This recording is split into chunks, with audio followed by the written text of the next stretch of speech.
Back to normal जो expiry related action होना था वो निकल चुका है। आज के ब्रेकआउट पर आपके क्या व्यू बनते हैं सर, और स्पेशली निफ्टी 22,300 पहली बार क्रॉस कर लिया सर? दीप बढ़िया एक्शन बनता हुआ दिख रहा है। और एक बार आपको ट्रेडिंग रेंज, दिक्कत एक ही हुई है, दिक्कत ये हुई कि ट्रेडिंग रेंज को आपने 22,000 के नीचे एक दिन बंद देके तोड़ा, तो ऐसा लगा कि रेंज के नीचे जाकर आप टूट रहे हैं। लेकिन वो जो डेली वाली रेंज तोड़ी थी, पोजिशनल रेंज हमारी 21,800 850 की थी, वो नहीं तोड़ी। इधर डेली रेंज आपकी 22,200 की थी क्लोजिंग बेसिस पे, वो पार नहीं हो रही थी। आज आप 22,300 के ऊपर बंद होने को तैयार है। तो एक चीज तो क्लियर कट है कि नई सीरीज की शुरुआत हल्के नोट पर हुई है, उससे फायदा मिला है। आज की कमेंट्री में आपके सामने रख दूं, दमदार संकेत ग्लोबल भी है, लोकल भी है। अमेरिकी बाजार में लगातार तीसरा ट्रेडिंग सेशन ऐसा था जब डे हाई पर जाकर बाजार वहां के बंद हो रहे हैं, वो मजबूती दिखा रहे हैं। लोकल संकेतों में आप देख ही सकते हैं, दो है संकेत, एक फंडामेंटल, दूसरे टेक्निकल। फंडामेंटल संकेत क्या थे लोकल?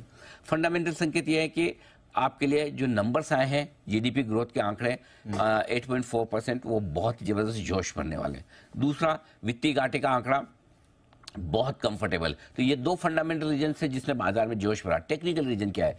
टेक्निकल रीजन ये है कि भारतीय बाजारों में अगर आप देखें तो एफआईस की लॉन्ग पोजीशन के साथ जब हमने इस सीरीज की शुरुआत की है, इस सीरीज की शुरुआत हल्के नोट पर की है। 35% के आसपास की लॉन्ग पोजीशन बहुत कम मानी जाएगी, कोई दिक्कत की बात नहीं। दूसरी बात, 2014 और 2019 से अगर आप देखें तो मार्च के महीने में जब इलेक्शन ईयर थे, दोनों ही साल 6 से 6.5% की तेजी आपको निफ्टी में दिखी है, और बैंक निफ्टी तो 15% भागता हुआ नजर आया है। तो अगर आपका ट्रैक रिकॉर्ड पूरा नहीं है, मैं ये नहीं कहता आप 6% बढ़ो, कम से कम इतना कॉन्फिडेंस तो रख सकते हो, घटोगे नहीं। करेक्ट है ना? अब उस 6% में से 1.5% आज ही मिल जाए तो मिल जाए। तो मेरा पॉइंट ये है कि ये तो तब था जब दोनों बार इलेक्शन में 100% श्योरिटी से कोई नहीं बोलता था कि यही सरकार वापस आएगी। इस बार तो आमतौर पर लोग मानकर चल रहे हैं। खैर, जब तक रिजल्ट ना आए, जब तक चुनाव ना हो, तब तक अपनी जगह है, लेकिन आमतौर पर जो बाजार मानकर चल रहा है वो है कि यही आने वाली। तो फिर तेजी नहीं होने का कोई कारण नहीं, और खाली आपको एक रेंज के ऊपर ब्रेकआउट का इंतजार था, वो जबरदस्त ब्रेकआउट आज आपको मिल गया। क्या इसे ब्रेकआउट माने? 100% माने। इसको नहीं मानेंगे तो किसको मानेंगे? 100%।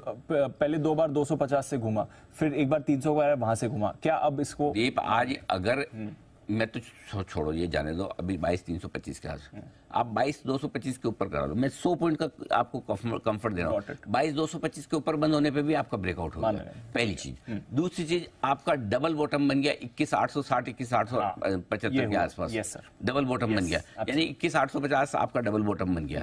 अब उसको पार करता, और इसलिए पिछली बार आपको याद होगा जब हमने कहा कि ये जो तेजी बन रही लाइफ हाई बनने की, ये छोटी वाली तेजी है, ये थोड़ी बड़ी वाली तेजी है। अब पॉइंट क्या है कि हर रोज बाजार बढ़ नहीं सकता, और आजकल क्या हो गया, जिस दिन बाजार नहीं बढ़े उस दिन हम मंदी का बाजार मान लेते हैं इसको, और बहुत जल्दी लोग मंदी में आने लगे। और उसका एक फायदा भी है, जब लोग जरूरत से ज्यादा जल्दी मंदी में आ जाते हैं तो बाजार वापस बढ़ जाते हैं।